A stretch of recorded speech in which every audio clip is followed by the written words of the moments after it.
Welcome to the Bouquet Toss, the podcast that helps you plan your wedding day your way. We're your hosts, Jessica and Sari, and each episode we pick apart the traditions and trends that you either love, hate, or straight up don't understand to help us all figure out why we do weddings the way that we do.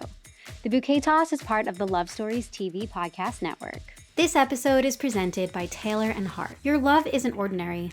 Why should your engagement ring be? Custom engagement and wedding rings inspired by you, crafted by us. Visit taylorandhart.com to learn more. Shopping for wedding jewelry is a deeply personal process. At least it was for me. I saved hundreds of rings over the years and wanted to be involved in every step of the process. But we were curious to know if that was a sentiment shared by other people, and the majority even. So joining us today is Nikolay Piriankov, the CEO of Taylor Hart. Hi, Nikolay. It is so nice to be with you today. I'm really excited to talk to you because something that we've been talking about a lot on the show is that couples these days have this need or this want to feel like their wedding is really unique. And I think that that's relating and kind of bubbling out to their wedding jewelry too. But I'd love to know from you, CEO of Taylor Hart, tell us, are you seeing a shift in consumer preferences kind of leaning into this uniqueness in their jewelry? Hey, Sari. Yeah, great to be on the call with you. And it's a topic I'm very passionate about. It's kind of the genesis of the business is rooted deeply into that customization and that uniqueness that we all feel and want to express. It's interesting you should ask that question. I think we are not at the beginning of the trend. I think the trend has been very much moving in that direction for many years. We founded the company and seeing that trend. But what is changing from a trend perspective is that people are becoming far more aware that this is an option for them, right? And I think early on, it was very much early adopters who were already kind of seeking out solutions for customization or personalization for jewelry, especially for their big day. And more I'm finding that customers are becoming quite used to that and no longer so nervous. I think there was a moment in the beginning where people liked the idea, but didn't necessarily know how they could execute. And part of that is our responsibility as jewelers to give customers guidance, inspiration, and reduce the friction in how that can be possible. Yeah, I mean, that's a great point. With weddings in general, for most people, they're doing it once, maybe twice. And so especially if they're planning their first wedding and maybe getting their first engagement ring or wedding band, they don't obviously have any of those skills that a jeweler would have. It's the same thing with them planning and needing their vendors, right? And I think I would agree. Definitely the trend has been around. And I think part of it too is that we've moved away, more commonly from passing rings down. I'm not sure if you feel that too, but definitely feel like generationally there was getting grandma's ring or somebody in the family. And I think, anecdotally, I'm seeing a lot less of that. Such an interesting point. You would think that you would see more because there's a lot of product out there with multiple generations who've gotten married and engaged with jewelry that is of precious metals and stones, which you would think. But at the same time, I completely understand before perhaps people felt like, how honored, how special it is to have this gift. But now it's like, it's wonderful, but do I really want to wear that every day? It's their story. What's my story? And I feel like there's a space in the market for what we do with heirlooms. I don't think it's necessarily the engagement or wedding ring moment where that space is. I think that one, although of course we do see a trend where people want to have vintage style rings as brand new Guilty. rings. That's a completely different topic.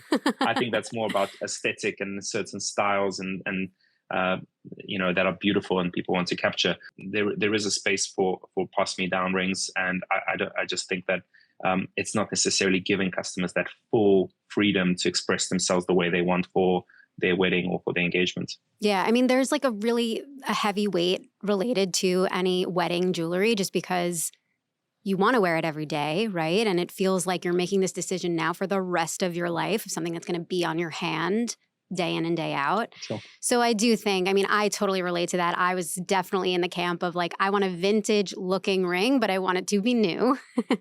So, I think, what other trends besides that are you seeing? I mean, like the Toi et Moi, I think there's some really cool stuff happening that, it's interesting. It's everybody wants to be timeless with their jewelry, yet it's still going to be on trend in some way. Yeah, no, it's something we obviously talk a lot about, not just part of the trend. We want to be setting the trend. Yeah. And so it's something that I could, talk the whole podcast just on our views on this, and some may be controversial because, not everyone agrees, but I'll give you like a few points of view on this. I think just as quickly as everyone wanted super fine bands, we're now seeing a huge, huge movement towards seeing a lot of gold. Like it's back. There was a moment where it's like, oh, can I just see the diamonds? I don't want to see any of the metal. And now it's like, well, can I have a 2.2 millimeter band? And I think partially that's coming from this heightened excuse me. It's coming from this heightened awareness that an engagement ring needs to stand the test of time, and more jewelers educating customers that really dainty bands aren't necessarily are going to last just as well and wear just as well as more metal, but also just because the metal is beautiful, and in terms of how the profile is designed, that's part of the aesthetic. And I'm really happy as a jeweler. You want customers to want what's also good for them in the long run, and sometimes some trends aren't necessarily productive for that. So that's one interesting one. I think color is always there. Color is an interesting trend because I almost want to take out the word trend from it because it's always there. Yeah. And it's hard to understand just how much of a trend it is, because what I feel is the constraint to color growing is the availability. It's not as available. And I think it would be far more in demand if jewelers invested more into it. And it's just hard to invest into it. We have a small team, 3 ladies that are part of the company that work out of Sri Lanka. And it's great that we have a connection to the source where our sapphires are being mined alluvially and then polished. Great from a transparency and provenance perspective, but also just because we have full control of the supply chain, so we can achieve certain wonderful outcomes. But I must say that was a really hard setup to get right, to invest into. And having, colorless diamonds, whether that's lab or natural in melee and sides, is so much easier. So I can see why, from a design and supply chain perspective, it's especially large brands where if they're going to, put a product to market, they need to know that they can fulfill that product in the hundreds, if not thousands, if it picks up. So I think it's really hard for big brands to make color available in the way that I think it would be in demand if there were more options. But it's great that we're part of that trend, and we have a huge demand for color, not just the center gems, but also accent stones, both on the inside of the band, which is one of our signatures, but also on the outside. Yeah, so talk a little bit more about that. I know these gemstones, these colored diamonds, these colored stones are a big part of your business. As you alluded to, every band that you make has a little ruby that's inside, on the inside, and so you know that it was like handcrafted for you. And I believe you can also change that color, which is pretty awesome. I have seen some of those designs on your site that are in like the more custom realm, and to see like pinks and ruby around a diamond, like that's the ultimate and unique, I think. Yeah. And look, I think it's important to distinguish that I'm not necessarily saying that everybody should have a unique ring, but everyone should have the ring that they want. Yeah. And that might be a unique ring, but because we all have our own preferences, and sometimes those preferences aren't necessarily about, oh, what's my favorite color? People find deeper meaning in gemstones, especially around birthstones and their significance. So we've played, and storytelling is such a big part of everything, right? There is just that I think that's beautiful, but then there's a lot of meaning behind things where people add them because of what they say about themselves or their relationship. So for us, there was a lot of great storytelling in gemstones. One of those was introducing the signature stone concept, which is not something unique for us, but what we've done that I think is very special and unique is that we've said, right, well, we're going to put it in there as our statement of quality in the Taylor & Hart brand, but we're going to give customers the possibility to change that and change it in very creative ways. Now, the most generic way is change the stone from a ruby to a sapphire because maybe your birthstone is the sapphire, or you just prefer the color. But then we've had like all kinds of really creative things. And often those creative things don't come from us. They come from customers asking us if it's possible. And by the way, just as a caveat, I love that this is on the inside of the band, because it's not about showing off some kind. It's just about knowing it's there and what that meant when the person who bought it for themselves or gifted it had an intention of saying something wonderful. So for me, that's the really special part about it being on the inside and hidden away, and only like a little secret that the wearer and the person who gifted it know. But yeah, we had some really wonderful ideas like, I want to have a gemstone for each of the family members, including the cats, I want to have the flag of the country where we're from, because we no longer live there, but that's our origin story, So they would, not always possible in all flags, but, Sure. In simple colors. And customers just came up with these things. And I love that they did. So that's something that's really special about personalization and just the whole bespoke movement is it's not always about telling an external story. Very often it's just about how you feel wearing that piece and how special it is to you. Yeah. I mean, I think the education piece here is really key, because I feel like I say this so many times on the show, but there's been like a democratization of just knowledge at this point. And I think that completely extends to rings a lot because of social media. But people just kind of are privy to more options. They kind of understand more. And like you're saying, needing the education on the metals is something that maybe they wouldn't have even thought of at all before. But now that we're kind of all in this era of learning as much as we can about everything that we do and everything that we purchase, that's definitely bled into this industry. So I think it's cool to even know that like there's a conscious and more knowledgeable consumer who's looking to make this huge life purchase. And I do agree, this like ability to have a story around it, like that's such a special thing. And I think that's kind of what you replace if you're not getting a ring that's handed down, generation to generation. You're kind of like creating that story here and now that, I mean, what a beautiful thing, like to look down every single day and feel that. I know I kind of touched on it before, but the Toi et Moi ring, I think is so cool. It's, the ring where there's two large stones next to each other. And I know this was happening before, but my hot take is that Ariana Grande was in charge of the resurgence of this ring. And I'm curious, I mean, of course, she's got style and stylists and, much more in tune with what's like chic. But I would love to know, in my eyes, she brought it back. But in your eyes, like, where has that been and why are we seeing so much of it now? Yeah, obviously, I mean, celebrity and the entire social influencing movement is a big part of where the trends come from. The elevation and the visibility that celebrities can give to products is obviously a very big part of the influence. We definitely had already made many Toi et Moi rings and love the style.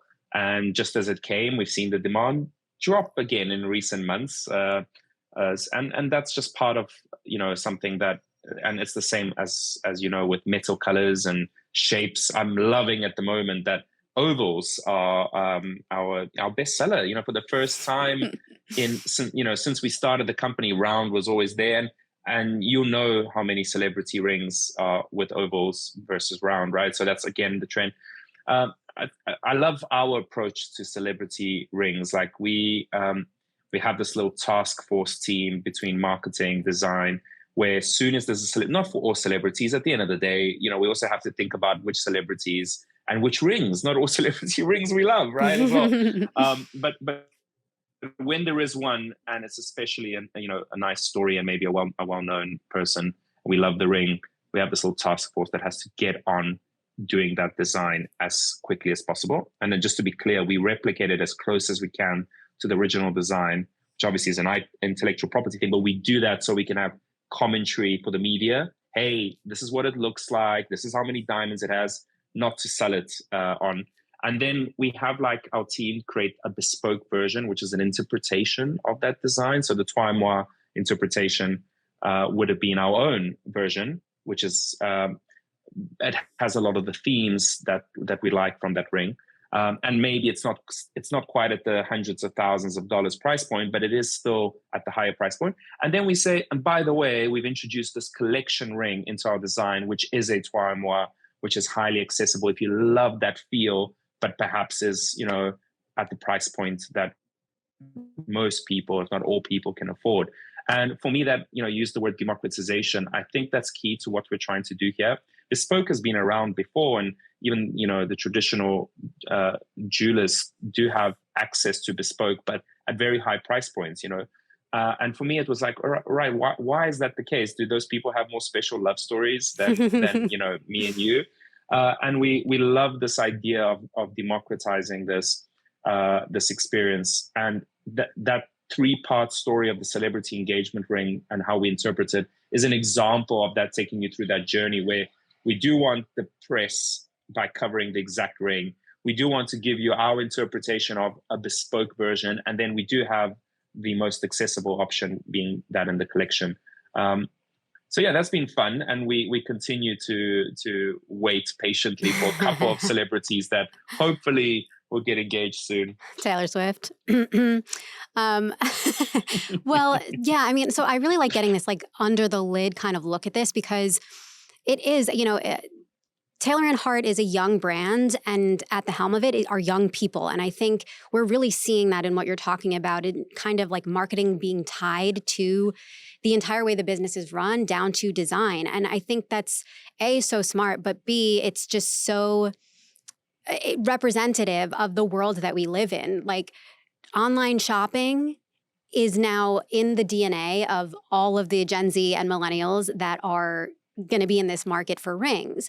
And to be on top of that, to know that like press is kind of directly related to what people are going to shop for, is so smart. And I kind of would love to hear your take. I think still rings being a high price point and just such an important thing are maybe hard to shop for online, but it's certainly happening. And I kind of would like to get your feel on how that has changed shift consumer habits and preferences. Yeah, I mean, it's such a good question, because it's literally, you're taking me to the deepest part of our thinking about our business model and what makes us successful, right? And trying to unpack that as much as possible on this call. I think the first thing to say is that we came into this, and thanks for commenting that we're a young company with like, that drive and energy, but we came into this even younger, very much unaware of what impact we can make. And I think we initially thought perhaps naively that we could change all consumer behavior. And I think right now, in a good way, right? Like, everything came from the most positive intentions. And I think where we are now is very much the right place of understanding what trends and movements we are going to be a part of, and where is their behavior that perhaps it may change, but far more slowly, and we're not going to try and pioneer that. And I'll just be very clear about what I mean by that. Obviously, customization and driving people to give them confidence to feel like they can do this is a big part that we want to be a part of. But the one that I'm not a believer of is driving this business model to be entirely online and believing that that is the best shopping experience.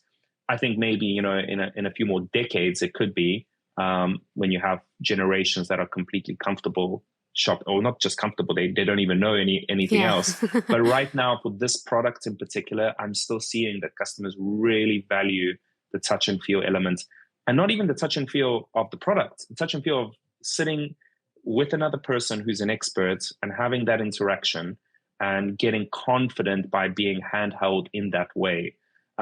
We have customers who come in for a consultation. Just to be clear, about a third of our customers have an in-person consultation, then another sixth will do a virtual consultation, and then the rest are fully online, but highly consultative with a person. It's not like we're leaving them to just navigate the website on their own. And even people who come in for a fully bespoke consultation where the product, they're not seeing the product in person because we're going to make it hasn't been made yet, they still say how much they appreciate having come in for that.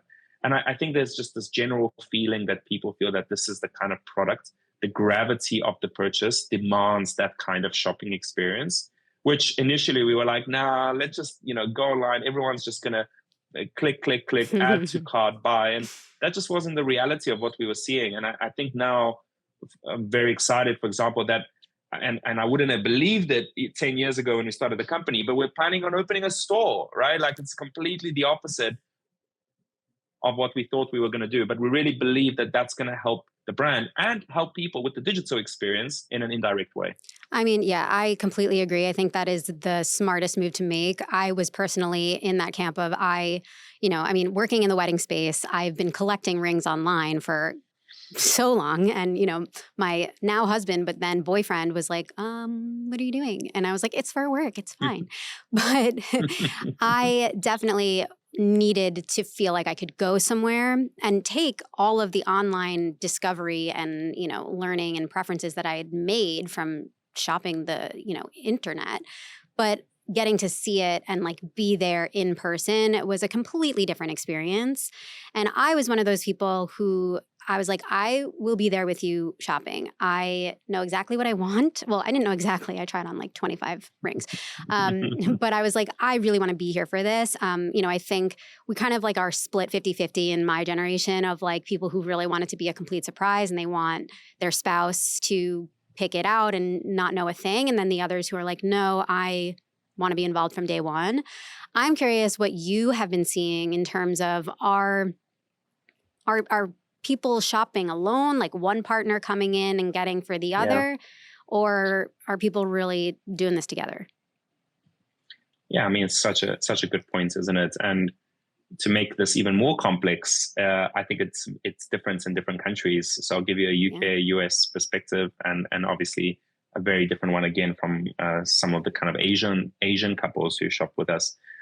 So first, I think it's fair to say that there's a huge movement towards there's a higher level of empathy into this process than there was 50 years ago when, the women expected a surprise proposal and the dynamic of earnings and when people got married was very different. We're living in a different world.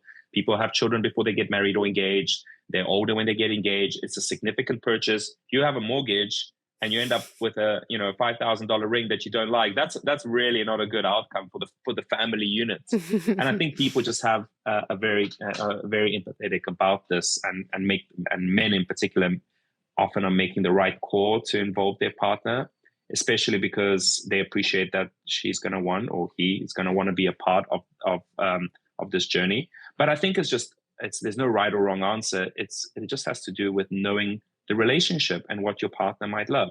I know some people who say she's gonna love whatever I get her because that's just the dynamic of the relationship, and others who are like, there's no chance I'm buying this ring. I'm gonna get it wrong no matter what I do. And for me, and exactly where we are positioned in the market, I love when couples do it together because I think sometimes men going at this alone, or women if it's a same-sex couple, there's sometimes just this fear of not taking any risk, because the more risk you take, and when I say risk, I mean, creative risk, like taking creative license, the more it's, you have to be absolutely sure you're going to get it right, I think.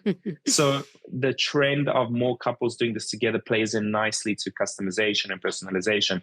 But I think there's a middle ground where you can still have a surprise as part of the engagement process, and the ring doesn't have to be the surprise. So whenever I speak to customers, I always say that's the best path for most people, which is have your surprise proposal and then do the ring together. And there's ways to do that. You can use a gesture proposal ring, or and you'll know if your partner. But I know for some people culturally, that will be a disaster getting engaged, and then they're going to be asked, "Where's the ring?" Yeah, and they're going to feel so uncomfortable, right? So it's so contextual to what's important to you and how you live your life. So I don't think there's a right answer. But then obviously I mentioned that, we have couples from Asia who the whole marriage is this big family affair where everybody comes in and approves the ring, which I love as well. I think that's also, but it's obviously not for everyone in the way. In Western countries, we do things differently and more individualistic. So there's no generic trend for sure for everyone, but there's definitely more movements into doing this together, which I think is great. I'll just share one quick anecdote on this. I'll never forget this story. Had a customer, the man was planning to propose to his girlfriend. I'll try and reveal as little identifiable information here as possible, but he was emailing back and forth, and at some point I get an email. This was, really early days of the company. I was involved in the sales process. I still am very much keen to speak to customers, but no longer, directly involved in sales. But anyway, in emails, and I get an email from a lady claiming to be his partner, and she's been reading his emails, and she's like, he's almost there, but I just need you to change this and this and this, and it'll be perfect. And it was so awkward because I'm like, well, look, I can't like say or deny or claim because like I can't reveal, I've got the privacy of my customer. But at the same time, the things that I felt like were reasonable suggestions, I saw nothing wrong in advising the customer in that direction, right? It's just advice. And it was a really nerve-wracking situation because you're not sure if you're crossing moral grounds, but in the end she did email and said, thank you so much, it's exactly what I wanted. So that was the most awkward collaboration, but it just goes to show she really didn't want to spoil the surprise for him, so she was also respectful of him doing this the way he wanted to, but she also wanted the ring she wanted. Right. And, that for me encompasses the dynamic we live in. Yeah, I love that story. I think I've experienced a similar thing. My husband actually came up with this idea, which I loved. At the end of us, looking at a million different rings, he was like, pick two, just narrow it down to two, and then let me pick. And I was like, I love that. Where did he came up with that? I don't know. So smart. But will I say there was one that I was hoping he was going to pick? Yes, and he did. Right? That was close, 50-50 coin toss there. And he did tell me, he was like, I was kind of studying you like while you were trying it on, and I could kind of tell like you kind of just, your eyes kept going back to that one. You kept just like picking it up again. And he was like, so I knew which one to pick, but he was very attentive, which was great. But I love that idea. And I think that's a really cool way to include a surprise in some ways and include like the agency for your partner. And they want to feel like they like really took hold of the process too, but also to guarantee you're going to get what you like. One more thing before we wrap this up. It's the lab-grown diamond of it all. I think it's something that needs more education. People need to know more about it. I love my lab-grown diamond. I knew that's what I wanted. I didn't look at anything else. But always curious to hear from the jeweler's perspective. How much in demand are you seeing that? We've read headlines this year that kind of claim there was a boom and it's fallen off now. Needless to say, the benefits of a lab-grown diamond that where it's been, how it was made, it's sustainable, it's conflict-free. I mean, there are lab-grown diamonds that are not, but those are the benefits, at least for me, that I was really after. Curious to hear from your standpoint, how much are you seeing that? How much confusion are you seeing? Talk about the lab-grown diamond.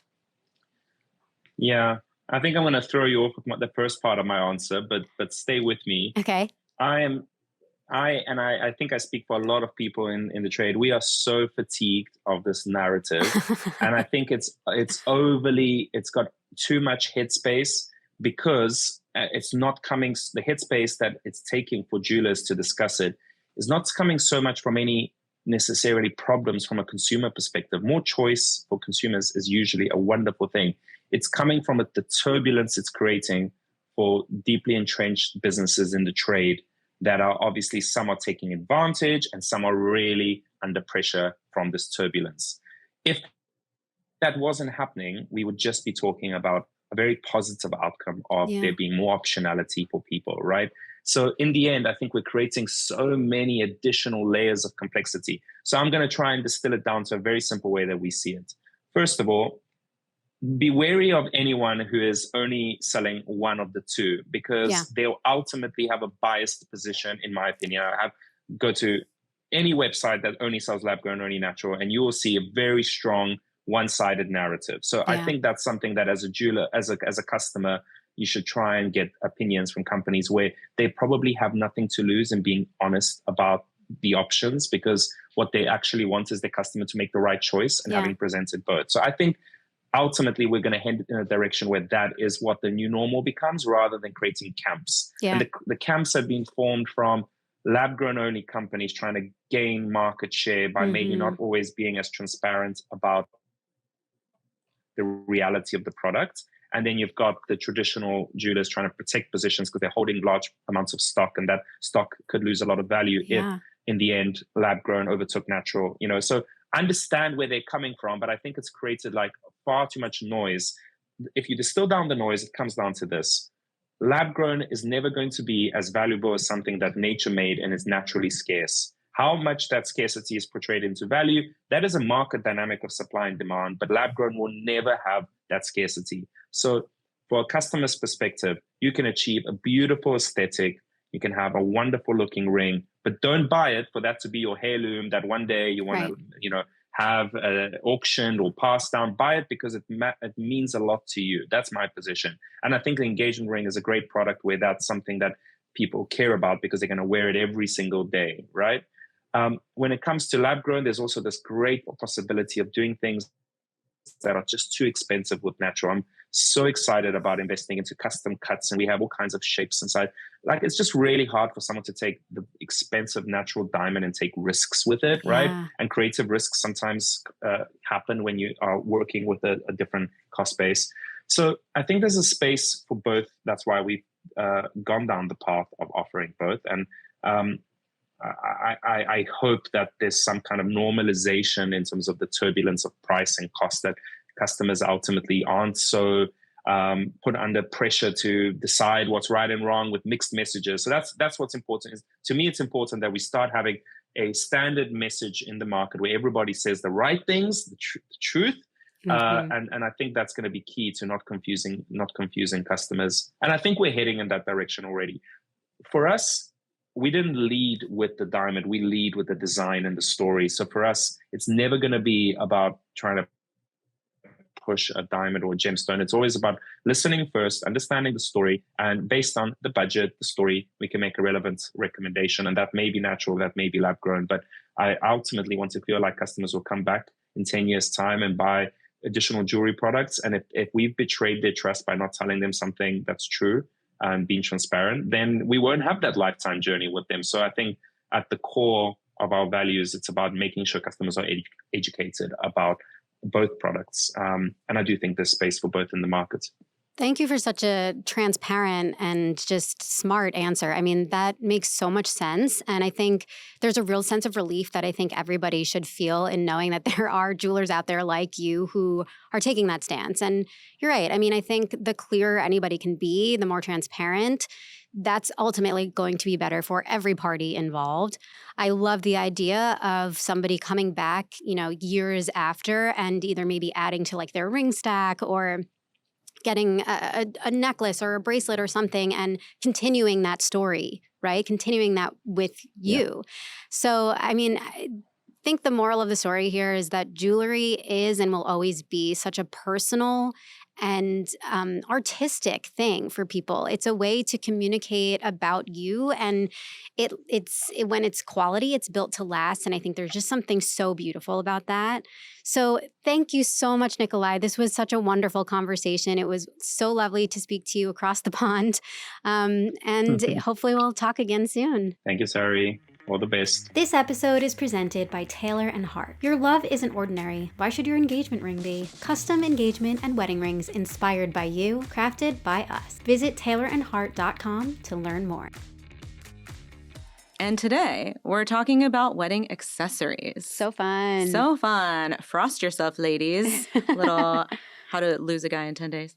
So we're going to be talking all about the different items that you might wear in addition to your wedding dress, from your jewelry to clutches and even your shoes, all the different, finishing touches to bring together your bridal look. Yeah, and I think this is like pure fun. I feel like in a lot of our episodes, we're really trying to get you to think differently.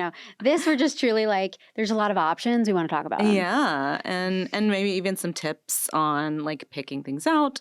This should be a fun one. Yeah, this was so much fun for me. I feel like I had a pretty exhaustive search. Yeah? I was not satisfied for a while. Really? So I just kept looking. And then ultimately, could not have been happier with the earring. I got like earrings that matched a bracelet, and I had a necklace that I matched with necklaces I got in my bridesmaids. We'll get into it. Okay. But okay, let's start with earrings. Yes. Because this one, I mean, I think most people these days, even if you don't have your ears pierced, you typically are getting like either a clip-on or something. Yeah.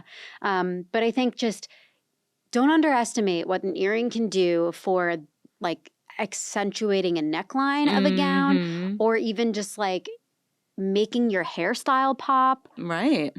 And, you know, obviously there's a lot of factors to consider when you're choosing your earrings, like whether you're going to wear your hair up or down. Right. You know, if you're wearing it down, you might not want to wear like a huge statement earring that would get, you know, caught in your hair. So obviously there's different options to choose from, whether you're looking at a stud or a hoop or something more, you know, like a chandelier with a long sort of drop. But yeah, considering your hairstyle and the neckline of your dress and the way that those things will play with the earrings that you choose. Yeah, I also think that earrings give you the flexibility. Like if you're kind of caught between, I want to have like a glitzy look, but I don't want to have like sparkly dress or something like that. You can do that in your earrings, and it can be a little bit more subtle. Yeah, absolutely. And it can like add that sparkle, but just be there. Right. It's like accentuating and not like almost like a contrast, right? It's like you might not want to go sparkly with every single aspect. But yeah, having those little touches can make it feel just special. Yeah. I think pearls are really, really in right now. Oh, yes. Definitely a 24 trend. I'm not sure if we're going to see that for 25. Pearls are one thing that I really still feel are timeless. Are timeless, yeah. I guess that's true. Right. Like, and I am not one to believe in I know the you idea never think it. of timelessness, Yeah. but I feel like pearls might be one of the exceptions, and diamonds, obviously. Pearls are forever. No, diamonds are forever. But yeah, I agree. That was something I wanted, like my details to all have pearls. And I had thought I wanted to have pearl detailing on my dress. I did try a few, and like the one I ended up with didn't have that. And I was like, oh no, am I going to be able to have pearls now? And I was like, yes. First of all, you can do whatever you want. But Right. I loved that I introduced it through my jewelry instead. But even just like a pearl stud is so, and like that is something you will wear forever outside of your wedding. Literally. So great excuse to invest in like a pair of pearl earrings, or like maybe that's what you get for Christmas or, you know, something this year. Right. Like, it's so true. And it's like, you know, I think the trend of pearls right now in this moment is almost like a maximalist version of pearls, where it's like the people bigger the better. I mean, like they're putting tons of pearls on things. Like you're seeing veils with almost like polka dotted pearls on them, like down the whole thing, right? Yeah, and like you know, the hair bows in some cases, or like you know, the bridal jackets that have the pearls all over them. Clutches. The clutches too. Yeah. So it's like a lot of pearls, but the simple ones I think will be timeless forever. Yeah, I think so too. I also think that an important thing to do is if you're doing a hair trial, it would be helpful to have your earrings by that point, just so that you can discuss it with your hair and makeup artist. They might be like, you know what, I'm not actually sure this works best. Or if you are like, I don't know what to do, talk to them, ask them. Like maybe they even have a bunch of pictures from clients before where they can show you like an updo with it, or you know, hair down, and you can kind of decide. But for sure, I think having it by the time you do that is your best bet. Yeah, it's smart. And obviously a lot of these decisions are going to be dictated by your dress, right? Because you're likely going to have the dress first, and then you're going to pick the accessories and the hairstyle that are going to look best with that like overall look. Yeah. I'm also a very big fan of your something borrowed being just jewelry in general. Absolutely. My sister wore one of my rings at her wedding as her something borrowed. Oh, that's sweet. And it felt so special. That is special.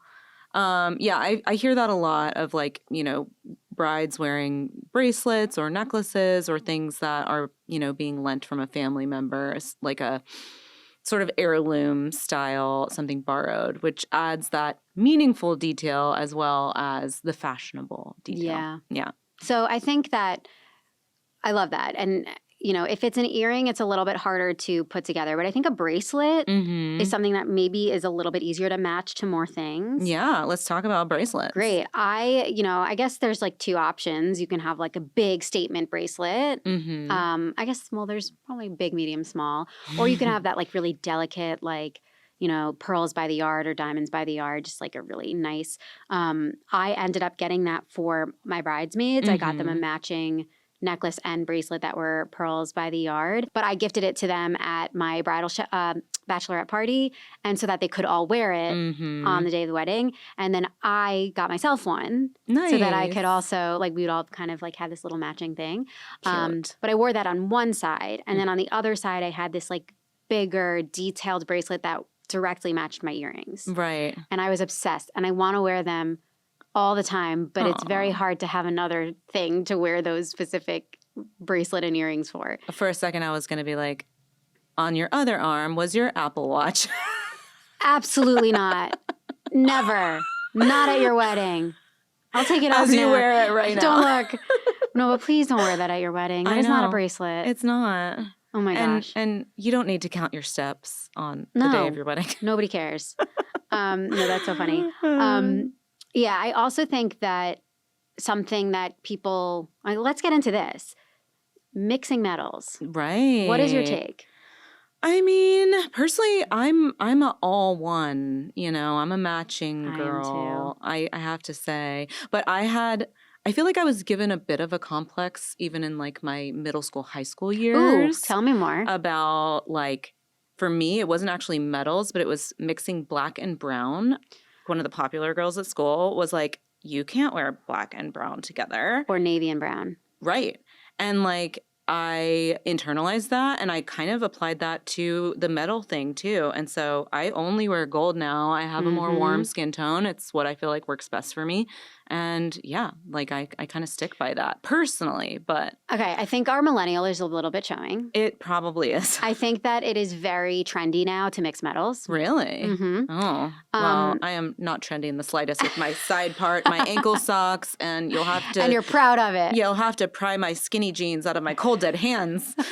So, I mean, I agree. I was all gold for my wedding. And I still, like, I do personally feel I would do one or the other. yeah. But I do see everywhere mixing, and I like it on other people. Yeah. I think it looks really cool. I like it on other people too. And like, I think people look fashionable when they are mixing things. It's one of those things that's like, great for you, not for me, Right. but like more power to you. And I think it looks great. What about colors, like gemstones or anything else that like adds a pop of color to your jewelry? Right. I mean, if you wanted to include, a blue gemstone as your something blue. That's very popular. Yeah, it definitely is, like a sapphire necklace or a pendant or something like that.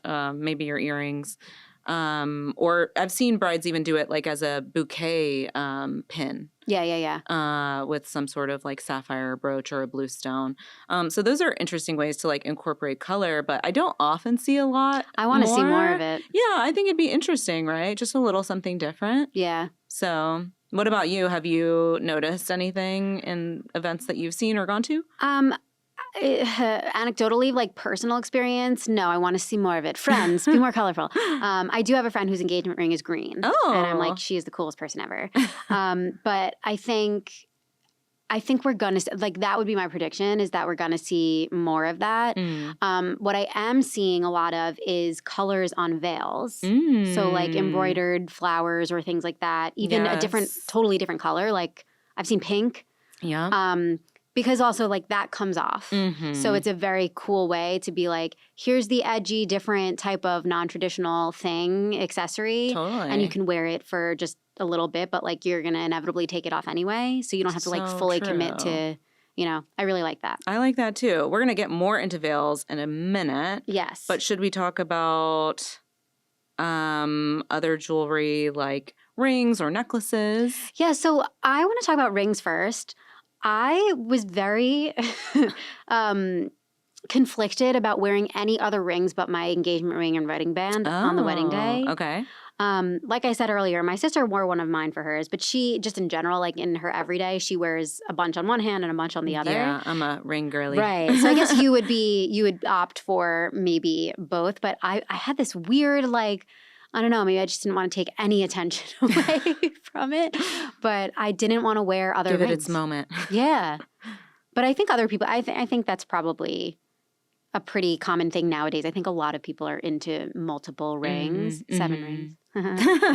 But I was very purist with that. Yeah, that's true.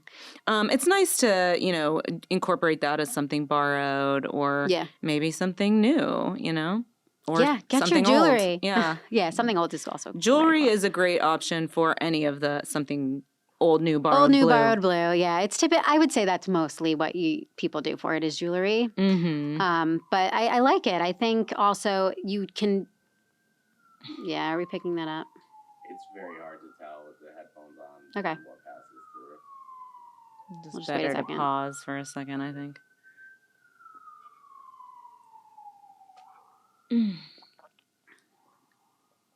Okay. But I like that. I also think don't forget that your other wedding activities can count for your something old, new, borrowed blue.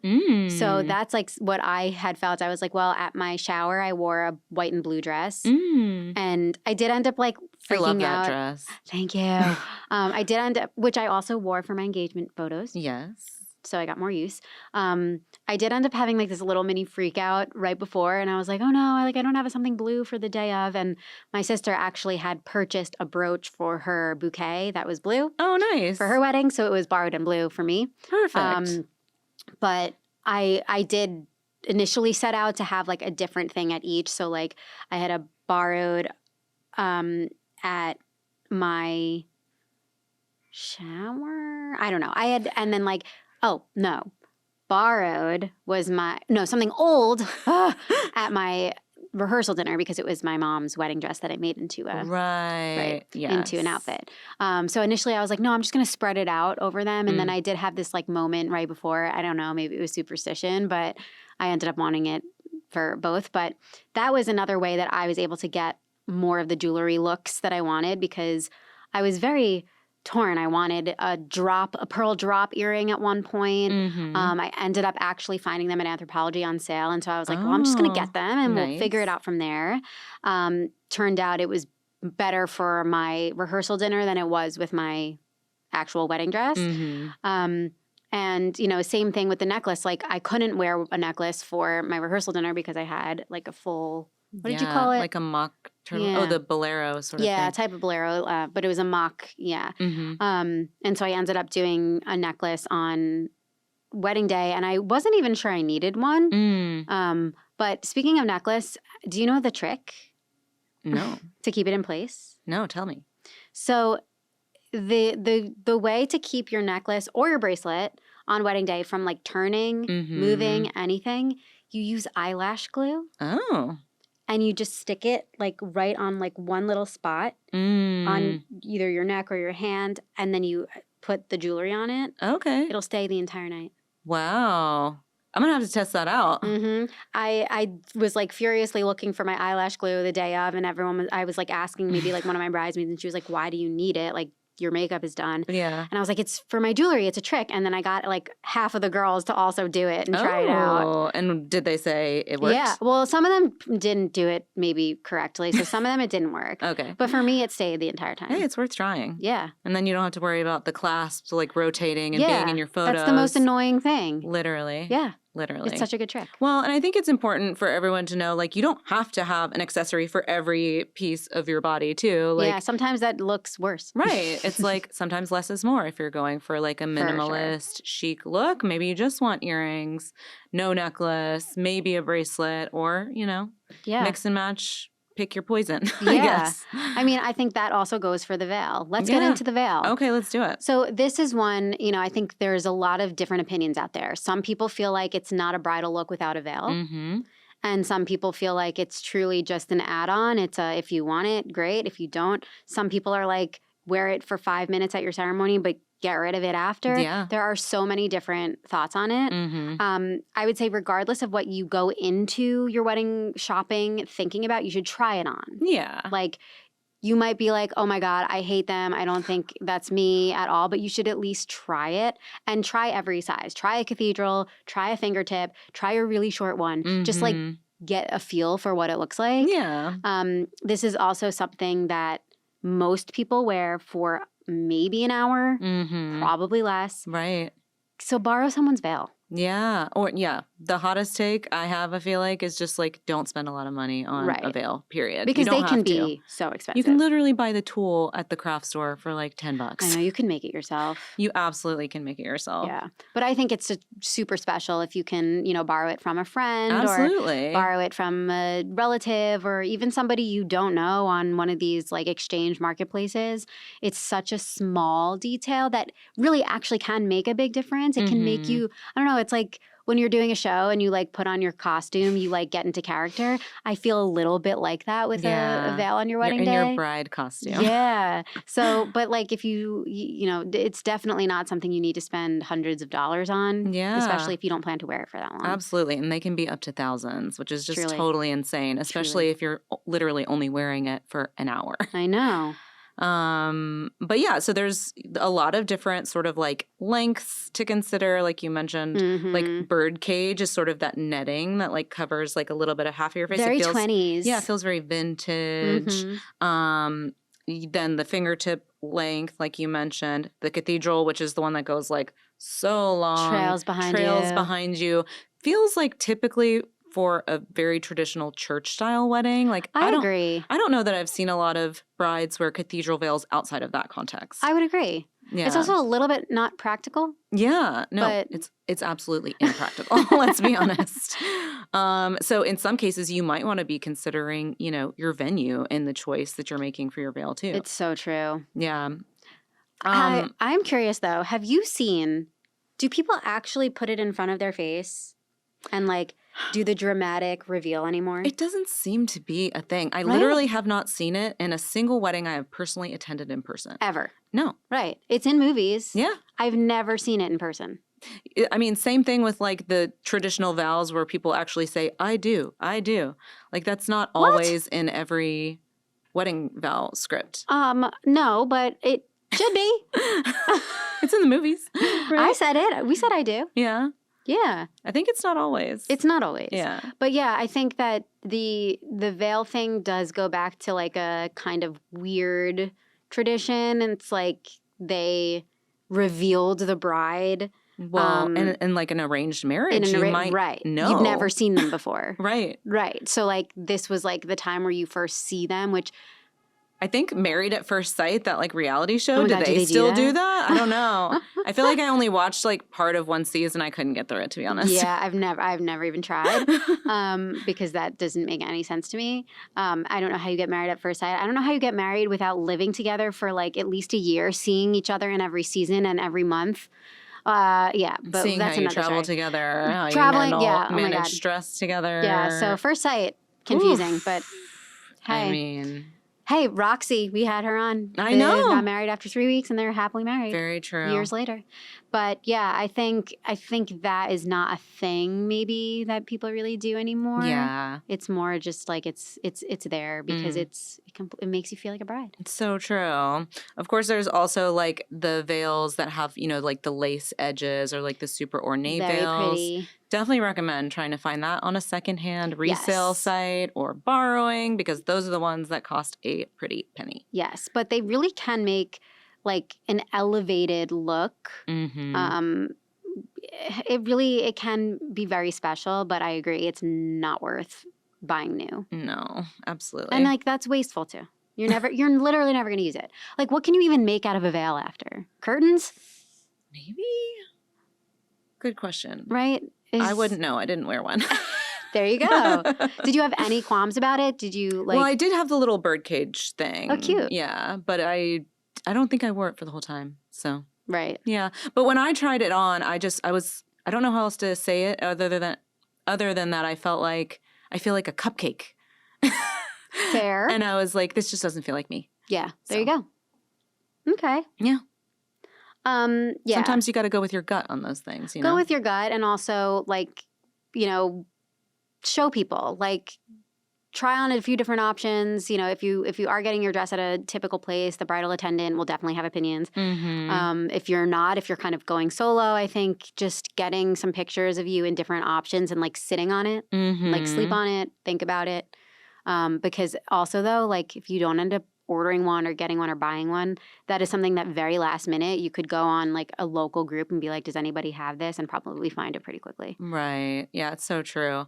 So next up is an accessory that I feel like might be falling out of fashion, but the wedding garter. Please tell me one person that has worn one. I know you can. People are doing it. I could not imagine doing it. Yeah, you didn't have one at all, even though you didn't toss it, you didn't have one. No, like why would I need it? Yeah, I mean, you don't, technically. I didn't even wear, like, so they literally were there to hold up tights. Right. You're not wearing Which tights. I didn't wear. So, like, no. Yeah. Didn't even think twice about it. Right.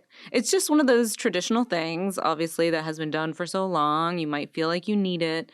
Maybe it's something that is something borrowed or something old that's, given by a family member, an heirloom that's passed down. But definitely don't feel like you have to include it, especially if you're not going to do the bouquet and garter toss. Right. I mean, I just feel like, maybe if you wear it and it's like a little secret for like your spouse to like find at the end of the night, like that could be cute. Mm-hmm. But I know we aim not to judge. But I'm never a fan of the garter toss.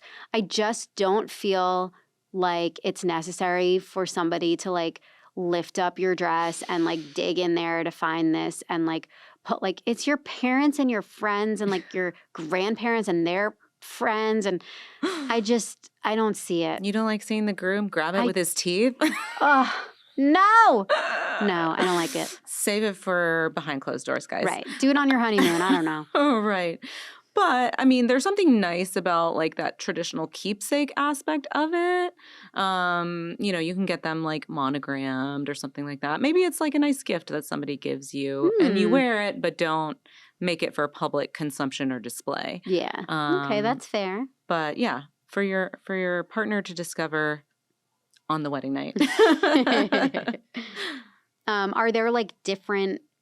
Like obviously I never even looked into this. Are there different options? Are there like styles that you have to sift through? Of course. There's going to be like the traditional sort of like lace or satin or, silk. You can, like I said, get them monogrammed. You could make it a theme. I've seen, in the dozens and hundreds of real weddings we've published over the years, sometimes the bride will choose a themed garter, like based on something that her groom really loves, whether it's like his favorite sports team or, if it's themed like Star Wars or something like that. You're going to say Star Wars. I'm just trying to think of like big fandom sort of things that people are into. Like you can personalize it, and that's another way to add a special detail that's just for the two of you. Or if you do the garter toss, then everyone will see it. So now that I completely shit on it, did you do a garter toss? I did, but I did not intend to. And I think I mentioned this before. You did. I was like, I'm not doing a bouquet toss. I'm not doing a garter toss. These are old traditions. I don't want to single people out. But then, like, in the excitement of the moment, I did have a garter. At the time, Budget Savvy Bride was new. I was, like, blogging about my personal experience planning my wedding. And actually, there's a designer who still exists today who makes beautiful custom garters. Her name is Julianne Smith, and you can find her website online. But she actually sent me a garter from her collection, and it had like a turquoise ribbon. It was like on brand. So turquoise has been my favorite color since I wore it for my high school prom dress. Like it's been a long time. And so, I think it was made of, I can't remember what the major band was made of, but it had like the satin turquoise ribbon on it. And so I did wear it, and it was like, well, I already have it. And we all got kind of caught up in the heat of the moment. So we did both. And it was cringe. But, hindsight. It happened. I like that. I think that there's always customization options for anything. So there was also a lot of alcohol had, I should mention. I would imagine. Yeah. So that is something that it's an add-on. If you want it, great. If you don't, do not worry about it. So something that is not an add-on that you must have are shoes. Yes. And they could be any type of shoes. I mean, unless you're getting married on a beach. You could be barefoot. Ooh, she schooled me. You're right. Ooh. Okay, fine.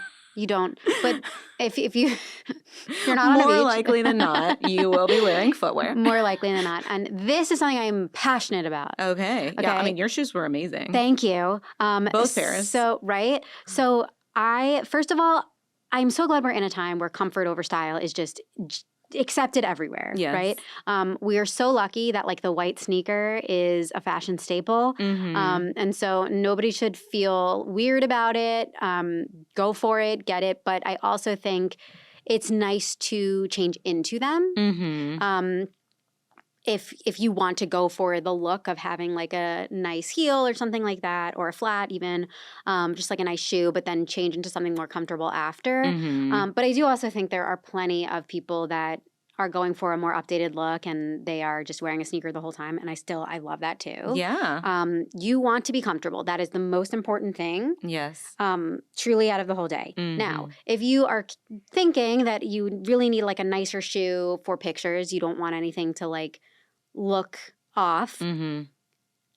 get it, wear it for an hour for pictures, and then change, right? Yeah. Nobody has to know. Nobody has to know. The thing I think people forget is that the shoe that you do end up getting, like, people get confident and they're like, ooh, they're not that bad. I actually think I like them. I'm going to be fine. I'm going to wear them for as long as I can.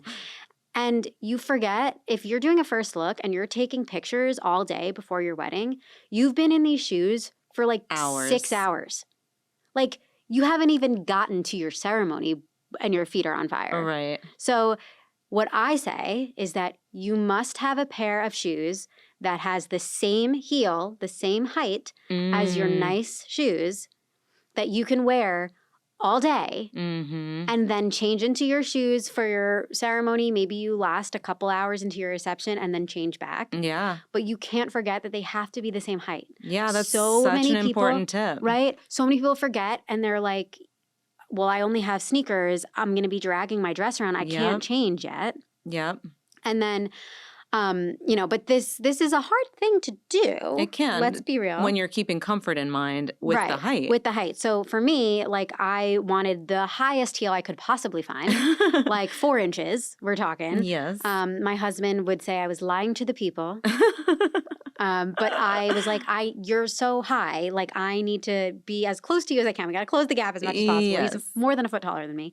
And so I had found the heels, like the shoes that I wanted. I loved them. It was Nina's shoes. I found it online. I didn't get to try it on first, but I was like comfortable with the return policy and the reviews looked great.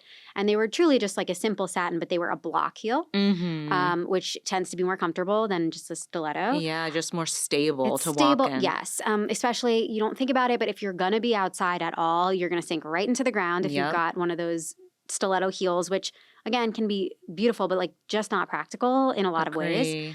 And so I got these, and also these are shoes that are very easily dyed. So if I want to change the color at some point, I can. But then, like, the search was on for a matching height of something that was more comfortable. Yeah. And, they do have like sneakers that have Like a platform. huge platforms. They have even like heeled ones, which I'm not really the biggest fan of. Like the heel the sneaker. new Sarah Blakely sneaks. I'm sorry, but like, we want a cute shoe that's comfortable, not a shoe that looks Hot like a take? sneaker with a heel on it. I know. I'm not a fan. It I is love a a hot chunky, take, and they're so expensive. they're so expensive. I love a chunky platform shoe. Like, the chunkier the better. Yeah. That's great. It's just it can't have like the incline. Right. Because that just feels weird. The sneaks are literally like, it looks like a tennis shoe with a stiletto on Right. it. And your foot still has to be like that inside. How is that comfortable? No one asked for that. Nobody Sarah. did. I know. Spanx was genius, but let's leave sneaks alone. So I know, let's check in and see what sales are like. I know, right?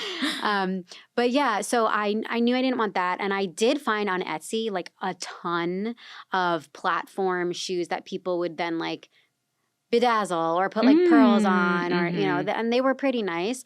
But I was still aware that like you were going to see it potentially. They were going to be high enough that like you could still see them a little bit. Mhm. And so I was on the hunt for platform sandals Mhm. that were like actually comfortable. And so I didn't want anything that was going to put my foot in forced arch. I Mhm. still wanted it to be flat, but that means 4 inches. Yeah. And so it was hard to find, but I found it after several, purchases and returns. I ended up finding them and they were so comfortable. And so what I did was I put on the actual shoes for the first look. Mhm. And seconds after that was done, I changed into the comfortable shoes. For the ceremony and everything. No. Oh. For the pictures. Oh, okay. So we had maybe 2 hours of Mhm. pictures. So I wore them just for that. And there were some, my photographer was great with this. Like, she would literally be like, the shoes are showing. Do you want to switch? Like, in every picture. Okay. Some of them I was like, ooh, yeah, I don't know. And some of them I was like, I don't really care. Like, it's fine. Mhm. The second photographer even was like, I thought those were just your actual shoes. They're really cool and I like them.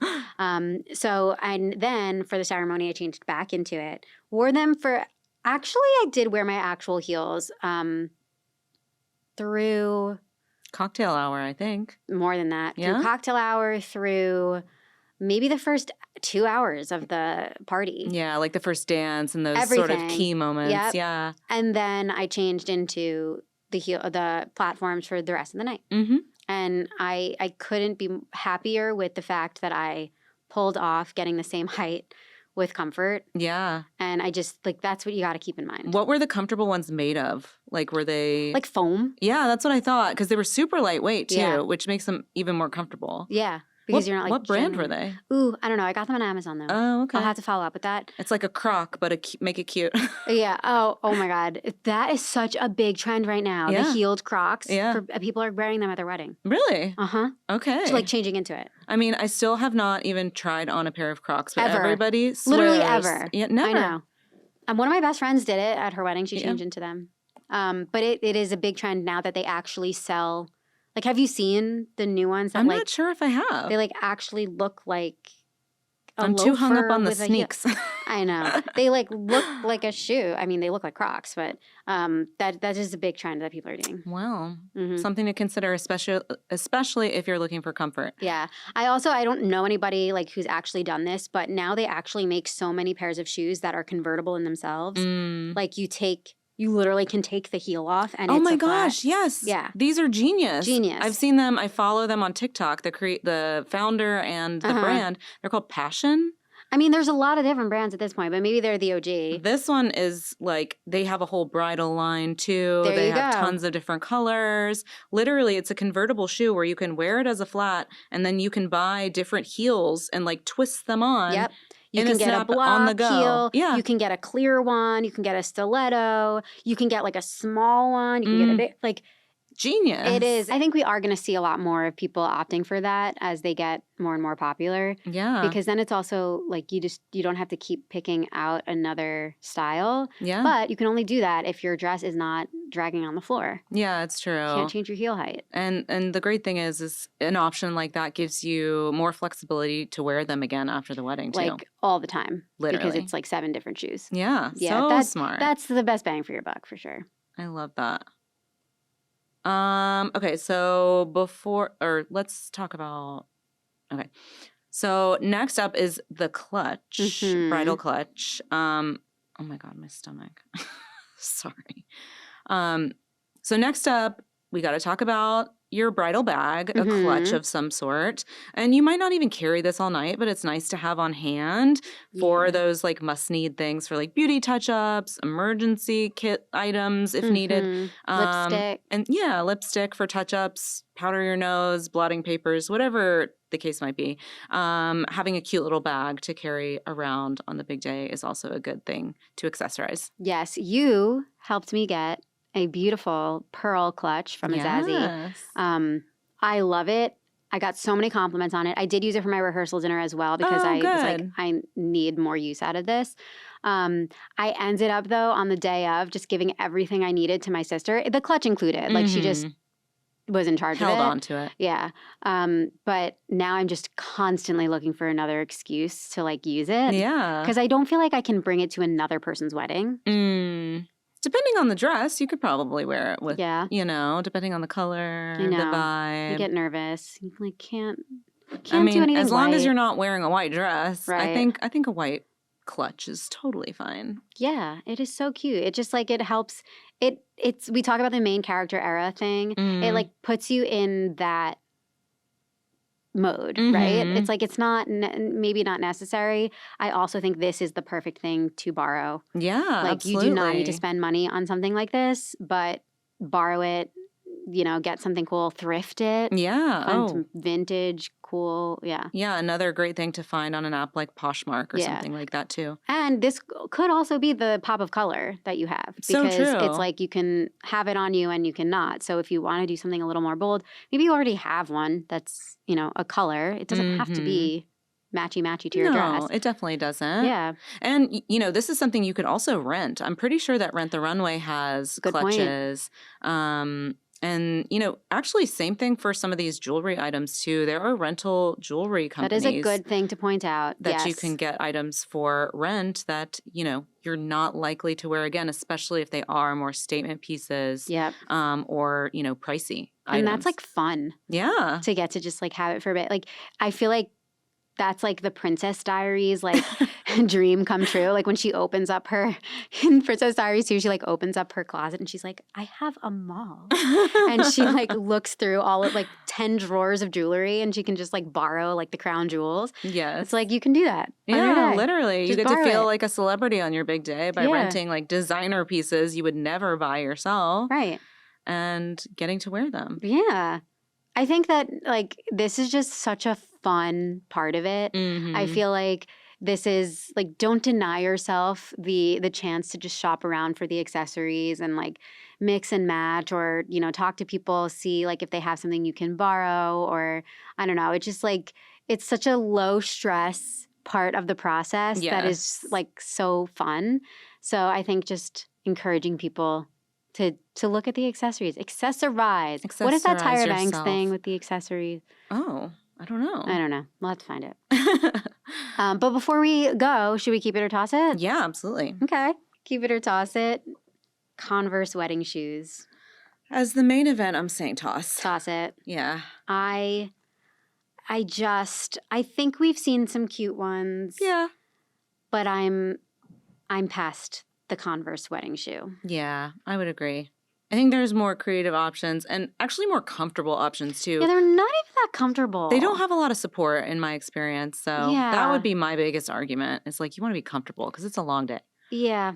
Yeah. Yeah, And so we agree. even if you want like something custom and you're like, oh, like you can make a custom pair that are like wedding themed, but you don't have to wear it that day. Agree. Okay. Cathedral length veil. I'm saying toss. I'm keeping it depending on the situation. Okay. I mean, to me, it's just completely impractical. Yeah. I would worry that I would get stuck on something. Well, you do. Like most people do. It is really definitely like you have to train whoever it is, like maybe your maid of honor or somebody to be on how to even maneuver it, but B, like they need to be on top of it. Yeah, they must Every be second. vigilant about Yeah. watching the veil. But sometimes, to me, it's a thing that can really elevate and like traumatize your look. Yeah. And it's like a very simple thing. Yeah. Blue wedding accessories. I'm gonna say keep. I'm going to say keep, but I'm also going to say toss it if it's just because it's your something blue. Okay. Like keep it if it's like genuinely you love it and it's like the color scheme you imagined. Mhm. But like you don't need a something blue because of this like silly little nursery rhyme. Mhm. So if that's like the only reason you're doing it, like no, you don't need it. Yeah, I mean, I think it's fun to see like a blue shoe, or maybe you include blue in your garter that's hidden under your dress, so it doesn't necessarily make a difference. But if it works with your color scheme, like all the more power to you. If you want to Right. wear an earring or a Right. bracelet. It's just like don't do it for the something blue of it all because that is such a silly thing. Okay. A bridal tiara. I'm saying toss. Toss it. I don't ever think the tiara feels bridal. Yeah. It's giving Sweet 16. little girl. Sweet 16. Yeah. Yeah. It's not bridal to me. Yeah. I would agree. What about a flower crown? Is that I is don't that a mind classification of I its don't own? mind a flower crown. I still That's like different. a flower crown in the right context with the right vibe and, venue for the wedding, Yeah. for sure. I mean, I like let's be specific. Not a tiara that like is fully like it like comes up here and it like looks like the one you would buy at like Party City, but like nice. Uh-huh. But I do sometimes think like people will put like a string of like pearls or like something. Yeah, that's more across of a, like a headband style. Yeah, like that I can get down with. Right. When it's like more subtle. I don't want to see anything that looks like it has points, like a Disney princess. Yeah. Yeah. Okay. Good distinction to make. All right. Well, now I want to go shopping. So maybe that's what we'll go do. Yeah, let's do it. But hopefully this has given people the permission to just like shop around, even if you're not going to purchase anything. Just do a little bit of looking, and Have fun with accessories it. are fun. Yeah, have fun with it. Experiment and frost yourself with the things that you love for your big day. Thanks for tuning in to The Bouquet Toss from the team at thebudgetsavvybride.com. The Bouquet Toss is a Love Stories TV podcast. Your support for the show makes it all possible, so don't forget to rate, review, and subscribe on your favorite streaming platform, and follow Budget Savvy Bride on social media. As always, stay savvy and stay tuned for our next episode. This episode is presented by Taylor Hart. Your love isn't ordinary. Why should your engagement ring be? Custom engagement and wedding rings inspired by you, crafted by us. Visit taylorandhart.com to learn more.